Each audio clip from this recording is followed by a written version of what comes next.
नमस्कार मित्रांनो. तर परवा दिवशी एक दादा आलते आपल्याकडे बर्गर खाण्यासाठी. तर त्यांना तो बर्गर इतका आवडला की त्यांनी डायरेक्टली त्यांच्या ऑफिससाठी 100 बर्गर्सची ऑर्डर दिली. आणि आम्ही पटकन लागलो प्रिपरेशनला. जसं की आम्ही दोघंच होतो, त्यामुळे आमच्यावर खूप प्रेशर होता, पण आम्ही मॅनेज केलं बरोबर. कारण की मला या इंडस्ट्रीमध्ये आठ आठ ते 9 वर्षाचा एक्सपिरियन्स आहे हॉटेल लाईनमध्ये. जसं माझं हॉटेल मॅनेजमेंट पण मी कम्प्लीट केलंय आणि हे माझं बर्गरले आउटलेट आहे. तुम्हाला जर हे बर्गर ट्राय करायचे असतील तर तुम्ही नक्की येऊ शकता. रामवाडी मेट्रो स्टेशनच्या एक्झॅक्ट खाली आहे, नगर रोडला.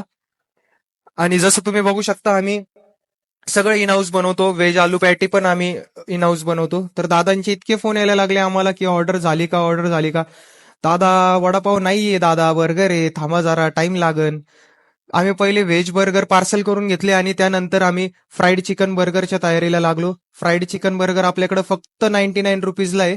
आणि आम्हाला जास्त व्हिडिओचे शॉट घेता नाही आले कारण की आमच्यावर खूप वर्कलोड होता आणि प्रेशर पण खूप होता. त्याच्यामुळे जेवढं कव्हर करता आलं तेवढं आम्ही कव्हर केलं. Thank you guys.